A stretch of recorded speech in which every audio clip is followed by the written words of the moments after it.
It would require a greater philosopher and historian than I am to explain the causes of the famous 7 Years' War in which Europe was engaged. So wrote William Makepeace Thackeray in 1844 in his great novel The Luck of Barry Lyndon. Indeed, Thackeray goes on to say, its origin has always appeared to me to be so complicated, and the books written about it so amazingly hard to understand, that I have seldom been much wiser at the end of a chapter than at the beginning, and so shall not trouble my reader with any personal disquisitions concerning the matter.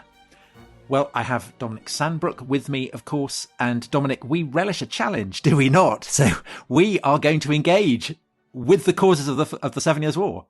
Well, not only are we doing that, we are venturing into a real super league of podcasting situation now, aren't we? I mean, we really are now becoming an elite closed shop, because our guest is not only an expert on the 7 Years' War, he is one of history's absolute elite. He is the Real Madrid of history podcasts. Not that we're not Barcelona, but this is a podcasting classico. Yes, it is, because we have with us Dan Snow, who Dan, have you done podcasts before? No, this is my first. Can you hold my hand?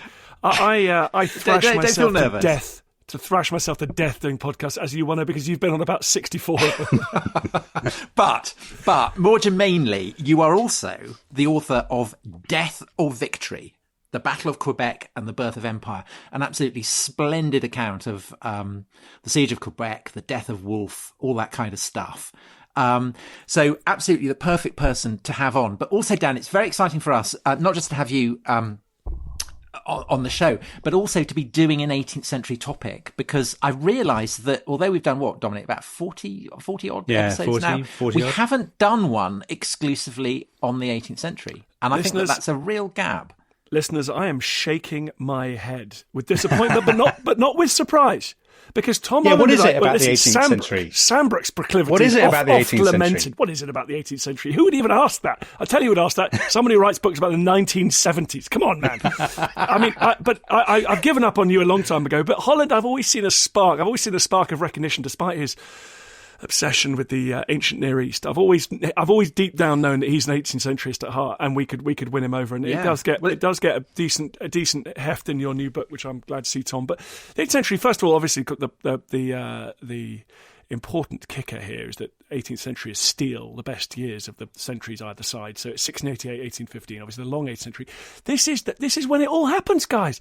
All these people focus on the 19th century, talking about your industrial revolution.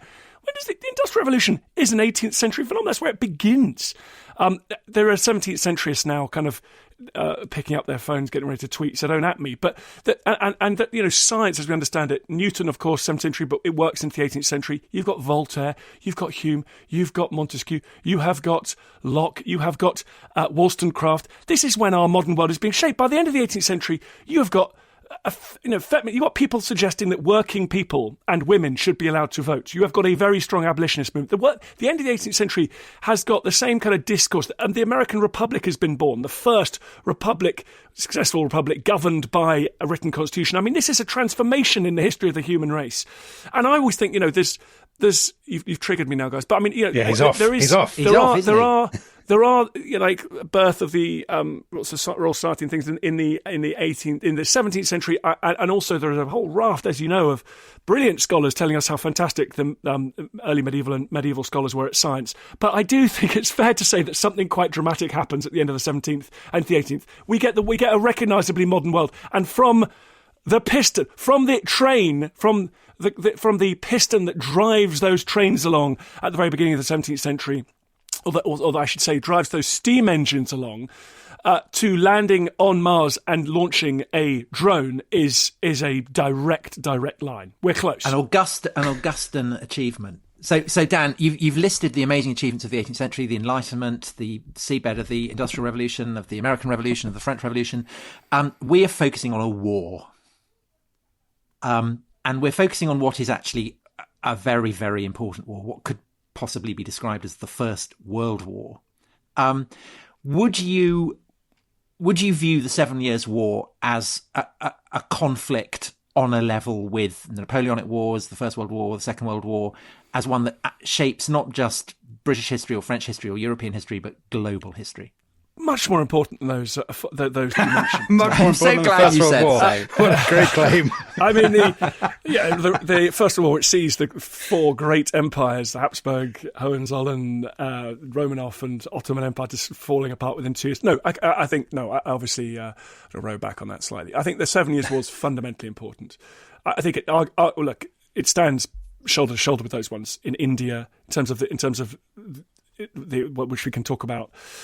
The spread of Britishness, trading practices, legal practices, language governing practices in India, and of course, fundamentally in North America. It gives us an English speaking. We used to be able to say, when I wrote the book, we could always talk about like kind of Anglo-Saxon ideas of government, but of course now I don't want to get upset. Let's not wade out into that particular point. Don't get us cancelled. Exactly, that's cancelled. But it was quite a useful term for 18th century to describe an English-British way of organising societies and organising economies, political economies. So I think it's fantastically important. It is, but it is also part of this thing called the Second 100 Years' War, which is much more interesting than the First 100 Years' War, which is this extraordinary global conflict from 1688 to 1815 for global hegemony between, remaking Europe, but also global hegemony between Britain and its colonial competitors, in the end, France. And that's a war that ends literally with the Duke of Wellington watering his horses in the Seine and sleeping with Napoleon's mistress. You know, that is an extraordinary conflict, no less dramatic than the flag that hangs on the Reichstag in 1945, and one of enormous importance. Is the 7 Years' War a war? Or is it, the First World War, we know when it started, we kind of know when it ended, although it's slightly muddy. The 7 Years' War, is it a distinct war? I mean, there seem to be different dates about when it started. It's kind of piggybacking on different conflicts all across the world. Is it a distinct thing, do you think? I think you're trying to get me to talk about the Third Carnatic War here, aren't you? No, sorry, you're right. You're right. That old trap. Yeah. Dan, could we just for those who are not familiar, yes. There are very few listening who are not familiar with the 7 Years' War. I mean, the dates as in the history books, 1756 to 1763. Although, well, yeah, that's the thing, isn't it? Are they? Yes, Dominic, and you're both right. But Tom, don't you yourself down. There's not very few listening. You've done really well. This has been a big success. It's a nice little project for you, and I think we should wind the podcast up now, Tom. He's the wrong guest. Let's be honest. So no, the interesting that yes, it is a war. The war in India is a sort of parallel conflict, and one that is only very vaguely linked to the war in the rest of the world. And that's where we should point out that William Pitt the Older, who was not Prime Minister during the 7 Years' War, he was but he was arguably the kind of global strategist, the secretary of the sort of, if you like, the foreign secretary, the person in charge of the strategy. He had very limited, he did virtually nothing in India. You do see the first British, amazingly, you see the first British Redcoat Regiment, the first British Army Regiment arriving in India in this period to take part it plays a decisive role in this war. You also see Royal Navy ships in the Indian Ocean, but it takes months for information to get back and forward. So local commanders are acting on their own initiative. For example, in India, you get the Black Hole of Calcutta we want to talk about. That's a war that has been going on between effectively the kind of crumbling and sort of semi-autonomous Nawab of Bengal and East India Company forces. When the British discover that there is also a war in Europe and North America has broken out, they then go on the offensive. Extraordinary action. The Royal Navy sails up to Chandanagar and buys a very expensive victory, smashing French power in Bengal. So they are related, but they're not all part of one great Churchillian war rooms, let's move bits around the map sort of strategy. The war in North America is fascinating because it begins, this is unusual, this war, is that the great wars of Europe, the War of Austrian Succession in 1740, the War of Spanish Succession, the Williamite Wars of 1690s, they tend to begin in Europe. This actually begins in North America. And this is what's amazing about the 7 Years' War. It doesn't last 7 years. You quite rightly point out the fighting has been going on since at least 1754 in North America. In the Pennsylvania backcountry, this war, the shots that will ignite this global war, are fired by a little band of American loyal loyal colonial troops, loyal to King Led George II, led by the young George Washington. It's unbelievable. Yeah. It's so exciting. So George Washington is going in, sort of colonial militia from Virginia, head in. France claimed the whole of the Mississippi Valley, all the area drained by the Mississippi, which is a gigantic swathe of America. Is that because they wanted beaver? They wanted beaver, Tom. They wanted beaver. They had the fever, but you know, and it's not the first time that Tom is so cheap. Has been made. I know. I tried to work with that, but I just couldn't in the end. And so they, in fact, we should come back to beavers because that's what Voltaire was particularly rude about beavers. But they claimed this giant swathe of North America, New France. Britain had a tiny little little sort of bit up the east coast, the colonies on the east coast, but there were lots more people in them. It was very densely populated. And inevitably, lots of those people started crossing the Allegheny Mountains into the Pennsylvania backcountry, knocking into French forts, French traders, and you get friction on the colonial frontier, which is very familiar later in the 19th century. But that starts the 7 Years' War. You get fighting between Britain and France. And I've got to say, perfidious Albion, extremely unimpressive. I mean, you get this. I hope, as you're hearing, by the way, that Thackeray was completely wrong. The 7 Years' War is very easy to understand. We haven't quite come to Europe yet, but this is in North America. It's quite straightforward. And then we haven't talked about Frederick the Great, which we must do. But in North America, there is fighting. And then, amazingly, the Royal Navy, France sends reinforcements to North America, and the Royal Navy ambushes them. A brilliant Admiral Boscawen, in 1755, captures 2 troop trips and fires on them before a declaration of war. I mean, it's pretty naughty stuff. So we've got India and we've got America, but then we also have Europe. And you mentioned Frederick the Great. And it's kind of interesting, actually, Dominic, thinking about it. In this podcast, Frederick the Great appeared in our very first podcast. And he's popped up like a kind of spectre on the margins of various episodes. Yeah. And he's I think I said before that of all the kind of the remarkable figures in history that I know very little about, he's the one that I really want to know more about. You keep working him in when he's not. I mean, you probably got him into the Eunuchs podcast, did you? I think I missed him out on that. But in the story of the 7 Years' War, Dan, Frederick the Great is the kind of the key player on the Continental War. He is. So tell us about him and what's going on there. Well, you're sounding now like the Duke of Newcastle, who was the Prime Minister in the 7 Years' War. And when the British finally found a stable governing coalition during the 7 Years' War, very, very, very successful administration, one of the most successful administrations in British history. The Duke of Newcastle handled the money stuff, and William Pitt was then free to spend astonishing amounts of money, like more money than the British have ever spent before on violence, waging war on several continents. The Duke of Newcastle, however, said, my price for doing that is I need to keep this, I need to be focused on the war on the continent. So while you're stripping the French and later the Spanish of their colonies around the world, I need to support Frederick the Great in Europe. This is where it gets slightly complicated.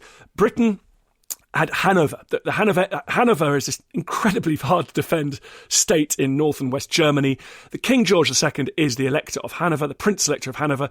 He says to Duke of Newcastle, you can run my administration, but for God's sake, keep the French out of Hanover. I want you to look after Hanover. So Duke of Newcastle says, fine, we will flip this great we have the so-called diplomatic revolution. We will pay the Prussians to protect Hanover from the French, which means, unfortunately, going to war against it means being on the other side from our old allies, the Austrians. So you've got Maria Theresa and her Austrian Empire, Austro-Hungary, and the French fighting Frederick the Great, who's trying to enlarge Prussia. Over the course of Frederick the Great's life, Prussia doubles in size. Prussia becomes the thing that will eventually, as we know, go on to dominate Germany with some small consequences for 20th century history. And the 7 Years' War is part of Prussia, Frederick's view of an expanded Prussia being tested by fire. The Swedes invaded, the Russians invaded, Berlin was occupied, Maria Theresa's Austrians got their act together briefly and were able to inflict a few defeats on Frederick the Great. So Frederick the Great is fighting this unbelievably complicated war on all fronts in Europe. Funded by the Brits, paid for by the Brits. He also dispatches one of his rather good generals to look after Hanover, and they do that very effectively. And Frederick wins some stunning victories. The reason this war is completely different to the War of Austrian Succession, which has gone before, and various other wars, for example, the French Revolutionary Wars that almost kill William Pitt, they're very frustrating. They can't find anyone to beat Napoleon on the continent initially. What's brilliant about the 7 Years' War for Britain is they are able to do the things they're best at. They're able to send this Royal Navy slowly slowly developing a marked advantage over, technically, in terms of their training, in terms of their tactical ability over their competing European navies, the Spanish and the French. They're slowly getting qualitatively better, and they're quantitatively much better because they spend more money on it. So that they're allowed to go and do that. They capture all sorts of colonies everywhere, from Cuba to the Philippines. Extraordinary, the greatest run of success in British history. Although with a predictably British slow start, which we could also come to. It's fascinating. The sort of Second World War, Napoleonic Wars, First War. There's also a warming up period required to the British war effort, which is so interesting. Which has probably got something to do with the channel and the space that Britain has to sort of take its time. Anyway, but on the continent, Frederick the Great is able to defeat all comers in the most extraordinarily dramatic series of campaigns. And so it is said at the time that the British Empire in North America was won on the battlefields of Germany. So it's this extraordinary combination. But Dan, we have troops in Europe too, don't we? Aren't they commanded by the Marquis of Granby? Isn't that right? Yes. Aren't all those pubs named after he's only remembered as a pub now, but at the time isn't he leading our troops in Europe? Am I wrong? Pub signs are very. The 7 Years' War is more around us than we might think. So there are the pub signs, the Prince of Prussia, the Marquis of Granby, all those pub signs are anything to do with Wolfe. There were more pubs about General Wolfe in the past, but those pub signs are all from this period. There was a battle, a great forgotten battle of British history. It's another one of the. We could talk about the year 1759, Annus Mirabilis, the most successful year in British history, when the Battle of Minden took place, when the French were decisively defeated on the continent. But there were many British forces there, but not under kind of coalition control. This kind of Prussian coalition command, and so it's weird. It's not one of those sort of British battles that really excites, but it's hugely important. What it does is it basically pins down French forces in Europe, stops the French doing what they usually do, which is get completely hammered in the colonies, in India, in North America. They lose Louisburg, for example, the huge fortress sitting in the mouth of the St. Lawrence River in the War of Austrian Succession. But then the French basically invade Belgium and the Netherlands and various other places. And Britain, in order to restore the balance out, in order to kind of compress France into a manageable size, this great and enduring problem of English and British strategy makers, policy makers, in order to compress France back down, you have to sacrifice all these colonial gains. The key difference with the 7 Years' War is you can keep more of your colonial gains at the end because Frederick the Great and this army in Hanover have catastrophically defeated France in Europe. The bit that the French are usually good at, they've done badly at. So they've got no chips on the table at the end of the day. Okay, shall we focus on the year of victories? Yeah, let's do that. Yes, kind of feel. Why not? So this is a year of absolutely storming British victories over the French. Dan, give us all a patriotic thrill by. We don't have any French listeners, do we, Tom? Not that I'm aware of. Maybe not. Well, apologies if we do. Well, not anymore, anyway. by going through the full scale of what happens in that year. So there's a very odd and predictable. As I say, there's this kind of classic British slow start. They lose Minorca. They lose that's when in Admiral battle. Byng gets hanged to encourage the others, doesn't he? Well, he gets shot on his own quarterdeck. Oh, shot. Yes, he gets shot. Voltaire quips to encourager les autres, so to encourage the others. And things go badly in North America. The Marquis de Montcalm, you may have seen the film Last of the Mohicans. He manages to beat the French out of Fort William Henry. Basically, there's an invasion corridor between what is now the USA and France up Lake Champlain. This wonderful it links Albany to Montreal, basically. And so for hundreds of years, the French and British, and of course, overlooked but fundamentally important Native American allies have marched up and down this invasion corridor, and it like a tide sort of receding and advancing. And the French march down. They successfully take Fort William Henry. Many of the surrendering garrison are massacred as depicted, and Daniel Day-Lewis does his stuff. So that's a kind of and Britain also. That's Last of the Mohicans and all that. Last of the Mohicans. I should have mentioned dropping Daniel Day-Lewis in there was probably slightly obscure. But then Edward Braddock and George Washington again. They're annihilated. One of the greatest defeats in British history in 1755. George Washington seems an absolutely terrible. He's terrible. He's terrible. Listen, we could do another podcast about George Washington. I mean, my God. Yeah. Okay. He just rushes around losing battles in the. But you know what? He's young, Tom. He's young. He makes his mistakes early, and he learns a lot. Yeah. He learns a lot. Yeah. Okay. And then he performs reasonably after that. And that should have been the end of him, really, if it hadn't been for bloody post 7 Years War fiasco. But anyway, we'll come to that. We'll come to that, won't we? Yeah. We'll come to that. So then in 1759, everything kind of falls into place, and the reason is that it's money. It's money. It's the giant spending by the British government, the famous fiscal military states that the 18th century historians like to talk about, where these states have come into being very modern states where you can borrow at low interest rates because you've got a faintly reliable. The lenders are suitably confident that you're going to get that money back. There is a legal system, there's a political, you can seek redress within Parliament. It is far from being a very modern, sort of completely, brilliant, sort of a very modern state in which things are perfectly transparent, but it is groping towards that place. So Britain can borrow, even though it's a smaller economy, it can borrow titanic amounts of money, which is unavailable to the French because they're mad, ancien regime despots who just choose not to pay it back or spend it on stupid things like enormous palaces. Whereas the British can say to people, lend us money, we're going to spend it on ships that will protect trade, and you will then benefit from that trade, and we will make money on the tax that derives from that trade. So there's a system that works. So Pitt and Newcastle and the British government are able to send huge amounts of ships and men to all these theatres at once. That's what's so extraordinary about this. They're able to keep the war going in Europe whilst also dispatching the biggest expeditionary force in history, really, to North America. And that means that by 1758 there's a bit of a stuttering start, but 1759 it all comes into place. A young British officer called James Cook, again, interesting character here, grows up in a kind of illiterate, very, very kind of very marginal family. He goes to sea on the coal trade, Newcastle supplying London with coal, this kind of giant industrial city in the south, accessing the Saudi Arabia of energy in the 18th century, which is the coalfields of Northumberland.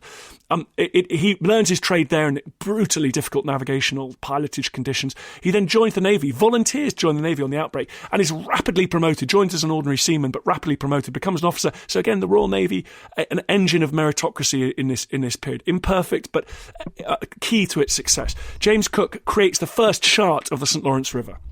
The St. Lawrence River, vast, complicated river running into the heart of Canada. The French never bothered, they didn't really bother defending it. They thought, it's impossible. And only the pilots know how to get up and down. It's sort of, you need the local knowledge passed down Father Son. James Cook says, no. He creates the first chart, and the British astonish the French by arriving in Quebec, the capital of their empire in New France, in front of the walls of Quebec with a gigantic fleet. And with a huge number of troops on board, and stay there the whole summer. It's actually quite a complicated summer, and it's as Tom, who's one of the three people on this earth outside my immediate family that read my book 10 years ago, for which I'm eternally grateful, Tom. I've read your book, Dan. And so they eventually It's a really good book. Come on, why do you think nobody read it? Well, because I have access to data. No, listen, we're not getting into unjustly neglected books. I'm sure this episode exactly. will Okay, you're right. up the bestseller list again. Yeah, exactly. Okay, so they capture Quebec eventually. Absolute nightmare, terrifyingly difficult. They almost all die of typhus and dysentery and the rest of it.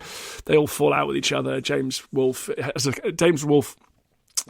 is deeply unpopular with his fellow commanders' subordinates. It's arguably not really his plan, in fact, that they eventually land at this very lightly defended. They use it's amphibious. It's what Britain does really well. It's what they've done well in India. It's what they're going to do well in the Caribbean. It's what they do well all the way up until deep into the 20th century. They do it in China in the 19th century.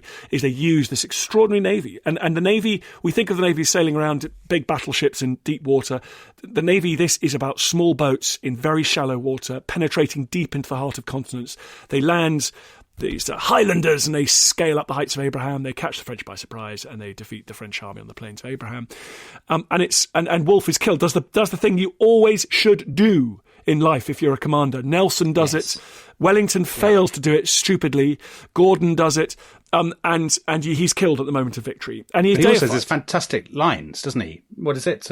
Now God be praised, I can die in peace, or something. When he's told the French are running before him, is this true? And you should be painted looking like a martyr. Well, he's then painted by Benjamin West, who famously then later paints Nelson, and that becomes, I think, the most widely distributed image of the 18th century. I mean, it is as rule Britannia. This is a kind of crucible for a Britishness that we recognise. This is a kind of tempting to use the word nationalist, but that's probably a little bit anachronistic. But it's this idea that God was an Englishman, that Britain had.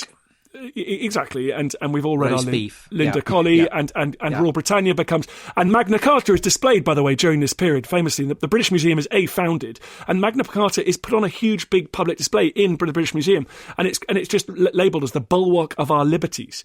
And so there's this link between monumental warfare, British success on the battlefield. There's an Anglo-Scottish element here, because lots of these British troops are former Jacobite soldiers who are now fighting for the British crown. So and Highlanders.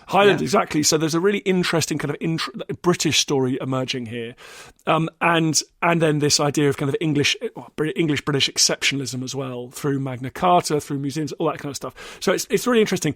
Then one of the most remarkable moments of 1759, as well as by the way, Frederick the Great is at the moment in Europe contemplating suicide. He's doing so badly, like Hitler, right? So this is the bit that Hitler in the bunker is reading up on Frederick the Great and getting inspiration from it. Right, because he Frederick the Great had lost Berlin by this stage. He's lost half his army in one particular battle. It is absolutely. He's been crushed, but he's been kept in the field by British money. And then the most extraordinary thing ever, which is the Tsar died. The Tsarina dies, and this new Tsar comes in who just likes Frederick the Great and just unilaterally leaves his alliance with Maria Theresa. I mean, Maria Theresa is one of the most long-suffering and remarkable women in the history of the world, and that's up against some pretty tough competition. And she, as she's on the verge of victory, this idiotic, childlike Russian Tsar reverses. Exactly. He is then got rid of by Catherine the Great, his wife, but not before he's lent a big chunk of his army to Frederick and basically got Frederick out of trouble. So Europe's just stable enough for the British to mop up everywhere else. They capture Guadeloupe, they capture a chunk of West Africa, slave trading ports in West Africa, and slave gathering fortresses in West Africa. And then at the end of the year, just when things couldn't have gone any better at all, you get this extraordinary moment, the greatest naval battle in British history, which people should know about and they don't, which is the Battle of Quiberon Bay, in which Sir Edward Hawke, Nelson, listen, I mean, I'm a bigger Nelson fan as the next guy. I don't think he's about to knock Nelson. He's gearing up to knock Nelson. This is happening. This is the excitement of podcasts. They're so daring. You just don't know, do you? You don't know what's going to happen next. Nelson commanded a detached fleet. He was not in charge of the Channel Squadron. He could do what he liked. It was fine. He was down in the Mediterranean. He could take a few gambles. Okay, Sir Edward Hawke is commanding the Royal Naval Fleet responsible for protecting the British Isles against French invasion. Okay, and he finds that the French fleet have sailed. They're going to join up with their transports. Big problem with geography, by the way. Is there is no port. This is why God is, in fact, an Englishman. There is no port in northern France which can have a large army sitting in it and is deep enough for battleships all to be there at the same time. You have Brest, which is bad, by the way, for the wind, but you have Brest, but there is not enough food in that tiny tip of Britain. You think about where Brest is on the tip of Britain. It's bloody miles away from anywhere else in France. You can't take enough food there. So you've got this permanent problem with trying to invade England, which you have to keep the transports containing the soldiers in a different place to the big battleships. They've got rubbish harbours in northern France, which is why, following the 7 Years' War, the King of France decided to try and build Cherbourg as a massive seawall to create a port capable of taking on the British and bankrupt the French regime by doing that. And everyone said he was throwing rocks into the sea and throwing his money into the sea. Anyway, we'll come back to that. So the fleet has sailed. They're meeting up with the transports. Hawke intercepts them. And in November, in a rising gale in November, off a brutal coast off Quiberon Bay, famously littered with shoals and rocks and inlets, Hawke says, cram on more sail. We are going to sail into Quiberon Bay, uncharted territory basically for the Brits. We're going to follow those French who are hiding in there. They think they're getting away from us. As this autumnal gale is rising, as the sun is setting, and at sunset, Hawke scores this astonishing victory against the French, ships capsizing in the wind. Just amazing story in amongst the rocks of Quiberon Bay. And Dan, is that because it's like going up the St. Lawrence River, that the Navy have the charts that enable them to negotiate the shoals, or is it just kind of, we're going to take a punt on this? It's a bit of both. First of all, it's certainly like the Navy going up the St. Lawrence River, a confidence in the seamanship of your naval ratings and officers. What is also happening is, for the first successful time in the 7 Years' War, which is astonishingly important and a dramatic innovation, is all of the again, the modernity of this state, its ability to create systems. You, for the first time in ever, you have a successful blockade of French ports. You don't just say, we're going to keep an eye on the French, and when they come out, we're going to fight them. You say, they will not leave port. We will blockade them for not just weeks, but for months and years. So their sailors will not be trained. Their ships will rot they will lose their morale. So this is the first tryout of a strategy that's then used in the Napoleonic Wars, First World War. It's tried earlier, but after 3 weeks, these ships come back. Everyone's got scurvy. It's just the crews are falling. You destroy your own fleet by blockading. That's the problem. Dan, we need to take a break. Our listeners will be. They need to have a swig of grog or something. Yeah, comfort break, and then they can return. More on the lemon. But I think we've covered the sweep of the war.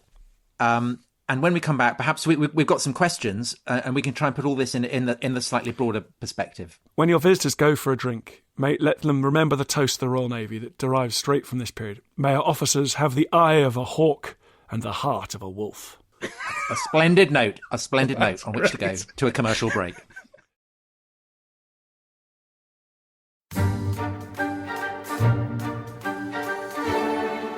Hello, welcome back to The Rest is History and the 7 Years' War. We're with Dan Snow talking about it.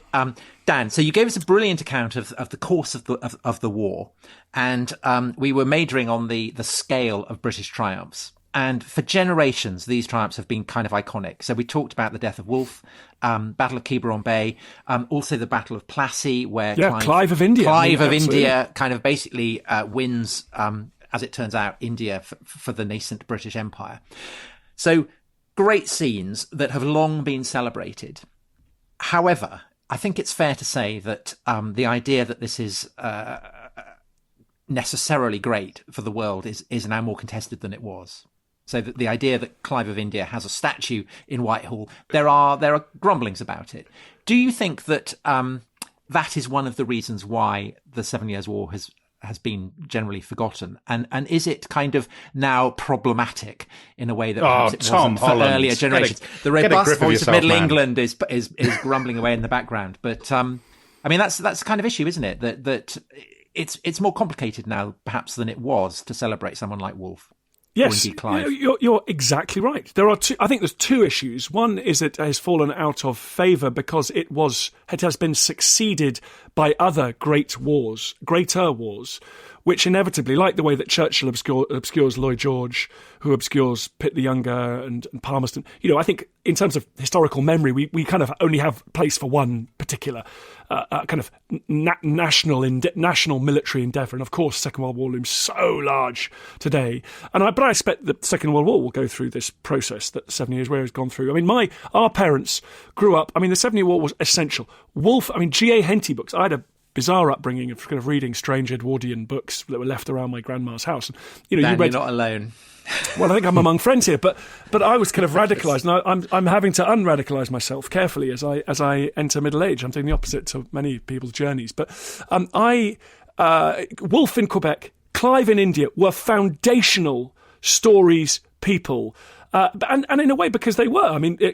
Wolfe's victory at Quebec, in short order, delivered the whole of New France. Very briefly, before the American Revolution, we should remember. The whole of North America, virtually, apart from the New Spain, which stretched up into... So a question from the splendidly maritime-sounding Jacob Hawkins. If England had lost the 7 Years' War, do we still get the British Empire and or the War of Independence? So let's leave the War of Independence to one side. But the British Empire, basically, this is the war that creates the British Empire. As we recognise it, as the 9th century understand it. So therefore that's problematic in itself. That's not something for unalloyed celebration, which it was 100 years ago. There is this issue. I mentioned Martinique, which is captured. Guadeloupe I mentioned captured. Martinique in 1762. West Africa, Senegal, these places in West Africa are captured. That's about the slave trade. That's about the trade in enslaved human beings. Vastly and amazingly, there's this great moment where France has a Canada or Guadeloupe moment, which has become a kind of celebrated thing in international, by international affairs kind of studies, is that there's this moment when the French have to decide, do they ask for Canada back at the negotiating table or Guadeloupe? But they choose Guadeloupe, amazingly. The second largest country on earth now, with vast oil, incredible wealth. It was rejected by Canada. People like Voltaire said it was a few acres of frozen snow, and it was just the beavers. It was just the hats that it was the only thing useful for. So and that's because sugar was grown, the super commodity of the 18th century. Sugar was grown by enslaved people on those islands. Hugely, hugely profitable. The trade derived the money, the trade, the cash flowing into venture capitalist pockets in Britain, as we have all rehearsed now, we all know, the slave trade was hugely important within that development of the of 18th century British economy, politics, society, all that stuff. So that's why it's difficult to celebrate. We now know more about Robert Clive. I mean, he was, I'm afraid, an unattractive character. He struggled with his mental health. I think that's how you'd rehabilitate him, isn't it? Sorry, absolutely, that's correct. You'd say he was a martyr to his mental health. That's correct as well. However, the victory at Plassey was not a victory of kind of plucky British spirit against the kind of Oriental, weak Oriental, despotic, unvirile fighters. It was just a gigantic bribery. It was, there was cash exchange between rogue Indian sort of magnates and the East India Company and people like that. So it is harder to, of course. Do you think there's a case for saying that the British Empire and the conquest of vast swathes of the world was kind of incidental to the core British ambition, which was to beat the French? I think it was incidental. This is a really wonderful question, because in terms of getting territory, as you guys know, painting the world pink was always quite unpopular among huge swathes of policymakers and people in Whitehall. It's really expensive. You get massive blowback. So for one great example, after the 7 Years' War, you get the British government say, right, we might now have conquered technically this bloody enormous area in North America, but they banned their British settlers, their North American settlers, from settling in the back country of Pennsylvania, which is a huge reason for the American Revolution. Because the Brits go, the last thing we want to do is control a kind of trans-American state. Yeah. It's going to cost a ton of money. And the locals hate us, and you get this Pontiac's revolt. You get North American natives fighting the Brits and fighting these settlers, so it is, as the great expression, that British Empire in Africa was acquired in a kind of a fit of absence of mind, when all they were trying to do was protect the Suez Canal. So I think there is an element that Europe, the good old-fashioned sense of power politics within Europe, and also the British wanted to get rich. And in those days, getting rich had a mercantilist element to it. It was thought you had to control the islands of the Caribbean to take advantage of this trade in sugar. It should be British ships carrying that sugar. They should be crewed by British crews. They should use British ports. They should cross-ship to other ships that then export it to Europe. So, yes, to beat the French, but it was about money and economic clout as much as beating them on a battlefield. But Dan, there's this argument, isn't there? Brendan Sims has this argument, Cambridge historian, that the way we think about Britain and its world role and the evolution of the empire and the 7 Years' War as a foundational moment in that is all wrong, because we're looking at Canada and we're looking at India, and he argues that the action was all really in Europe, and that Europe was what mattered to British policymakers, that we've sort of written that out of history, and that we're too obsessed with the kind of global Britain, and that we don't realise how much the establishment cared about Europe above all. Could I just mix that point in with the question from Stephen Clark, good friend of the show? Did the 7 Years' War establish Prussia as a great power? So that is always the other aspect of the 7 Years' War to keep in mind, is the Prussian dimension. Well, well done, Stephen Clark, and well done, Tom, for that very lovely segue of marrying everyone together. We're all singing in harmony now. But Dominic, you're absolutely right. And of course, what's interesting, we all, in 1910, when the British Empire did cover 1920, when it covered 25% of the Earth's landmass, clearly these campaigns we're talking about, General Wolfe in Quebec, feels vitally important in that story. Now that we're looking at a Europe dominated by Germany, and a world in which the British Empire no longer matters or exists, we suddenly think, oh, you know what, maybe that whole Frederick the Great thing was a bit more important than we were noticing, which of course is exactly what King George II and the Duke of Newcastle were primarily focused on. They were focused on the balance of power in Europe. They wanted to they did not want a hegemonic power emerging in Europe. They assumed it would be the French. And they wanted, therefore, Frederick the Great, this kind of useful North German counterweight to Austro-French power in Europe. Now, of course, Prussia doubles in size during his rule. Funnily enough, during the 7 Years' War, actually doesn't. It's more like he's tested by the most astonishing. As I said at the beginning of the podcast, it's more he's hardened by fire in the 7 Years' War. He gained Silesia at the beginning of the War of Austrian Succession, which actually, as you know, is probably the most important thing ever to happen in the history of Europe, because that's where the rot sets in. I mean, if you want to, Prussia, the end of Austria-Hungary, the slow decline. I mean, him seizing Silesia in 1740 from the young Austrian new ruler Maria Theresa is the moment when everything turns. It's the fulcrum. There's probably some Julius Caesar moment you could give me about him becoming Pontifex, whatever it was, Tom. But that's kind of the moment. And the 7 Years' War reinforces that conquest. Maria Theresa goes all out. She sells her jewellery. She goes all out to get Silesia back. She defends Bohemia, but she doesn't get Silesia back. Frederick's allowed to keep his gains in Europe, and they will expand as he starts to partition Poland later on. So Prussia now, and sitting now in the 21st century, when Germany is a significant thing, and it is derived from that Prussian experiment, that Prussian success in the 18th century, you can say, yeah, we should probably be thinking more about Europe than in the 7 Years' War. I mean, it is amazing to think of that, to think of the kind of the Europe of today as being set in the 7 Years' War, but also the spread of Anglophone culture, the fact that the United States of America speaks English, that India is an English-speaking country. Imagine if Canada was French as a counterweight, as a linguistic, cultural counterweight to the US, Tom. You know, if there was a Canadian Hollywood that was French-speaking, I mean, the world would be utterly, culture would be so, Dominic Sandbrook, I sense, is not a fan of the wonderful and very, very dynamic Montreal film scene. A film scene of which I was hitherto unaware. Barbarian Invasions is one of the great films. As a Canadian citizen, I will know. But you're right. And of course, Bismarck, brilliant. My favourite quote about the 7 Years' War was Bismarck, the Anglophone stuff. The fact that people waz on about Magna Carta more outside Britain than they do inside Britain, the fact that the Australians, the Indians, the Americans have got parliamentary traditions that date, that all stem from this fun little island of ours. All of that stuff, of course, is fun. The 7 Years' War makes that very important. And Bismarck brilliantly says, at the end of the 19th century, Bismarck, as you know, he retired to his estate. Kaiser Wilhelm kind of kicked him out, and he was in a foul mood for the rest of his life. And a young journalist, I think it was, went and said, what do you think will be the most important? When we're looking at the 20th century, what is it that will really determine the course of the 20th century? And Bismarck answers immediately the fact that North America speaks English. And he's exactly right. The monumental battles of the 20th century, first against Imperial Germany, then against fascism, and then against communism. It is that coalition of English-speaking Anglo-Saxon capitalist economies that gather together and are able to overcome those, and that is absolutely essential. Dan, you are the Arthur Bryant of history, clearly, with all this English-speaking democracy Sorry, stuff. I know. Daniel Hannan is listening, and he's getting a serious. But let's coming to a close. So I've got two questions here, both of which, of course, put this back into an 18th century perspective. One of them is from Dr. Tony O'Donnell, and he asks, is the 7 Years' War, the French and Indian War, America's forgotten creation myth? Washington and others lead in a war that later taxes sought to repay, and the colonials rejected the cost of their own defence. And then we have a great comment from Jim Zhu.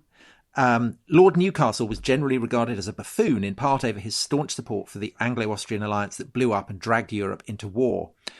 20 years later, Lord North lost America because of diplomatic isolation. Who's the greater buffoon in hindsight? Yeah. So I guess both of those, that the roots of the American War of Independence lie in the victories that Britain wins.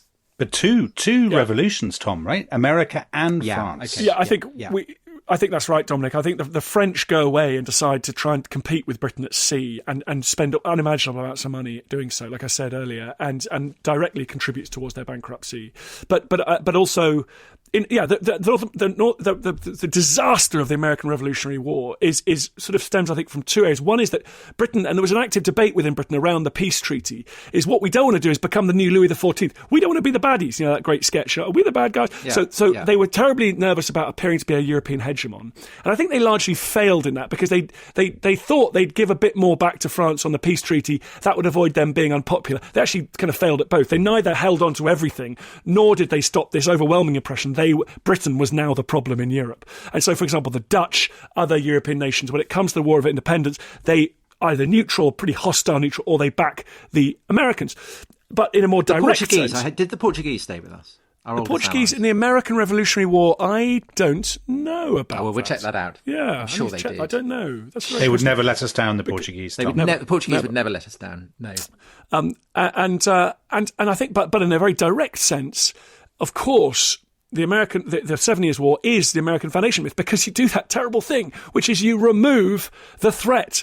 And the American colonies had lived under the dagger of French and Native Americans only, miles from the big cities of the eastern seaboard. Montcalm comes very close to the big settlements of the eastern seaboard. The French are now gone. Britain controls the continent. The Native Americans have no allies anymore. They are terribly bereft, and they are then, as we know, this awful story, dystopian story, what happens to them. And so there's this great quote from a British governor, of a colonial governor. And he said, what did British gain? And I think he said from the most glorious and successful war which she has ever engaged upon. And that she gained an empire that she was unable to defend, maintain or govern, because she was then had this giant empire that she couldn't pay for, and Britain tried to tax the American colonists for their protection, in my opinion, entirely reasonably, all right? Anyway, so a standing military force was now required to protect this giant empire. They fell out with the Americans, and the Americans looked around and went, hold on a minute, I don't think we need the Brits anymore. We do not need these guys protecting us. We have got all the advantages now of this giant hinterland. Let's shift the Brits. So in a very real sense... So massish ingratitude. Massive ingratitude. Huge tax dodge, isn't it? I mean, that's what it is. Yeah. Well, and all the Virginia planters didn't have to pay their... listeners are enjoying this. Well, yeah. all the tax dodge... We've just lost that 20% of our audience. A tax dodge... no, don't worry, he'll come back. And a tax dodge... it was not only a tax dodge, it was also a giant debt. They didn't... The Virginia planters, the terribly indebted Virginia planters in London, basically went, we're not going to pay our debts now, we're going independent. So yes, it was. Right, and on that sombre note... That sombre and disgraceful note. We've brought the 7 Years' War to an end. We've demonstrated that Thackeray was talking nonsense. That it's perfectly possible to explain the course of the 7 Years' War.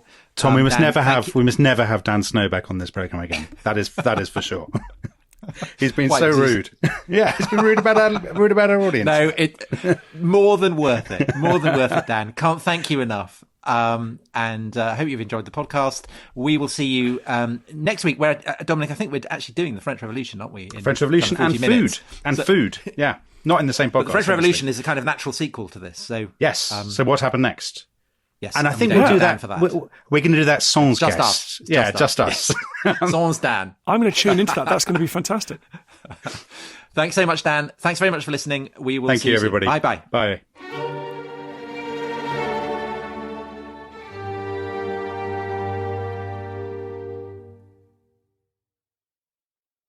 Thanks for listening to The Rest is History. For bonus episodes, early access, ad-free listening, and access to our chat community, please sign up at restishistorypod.com. That's restishistorypod.com.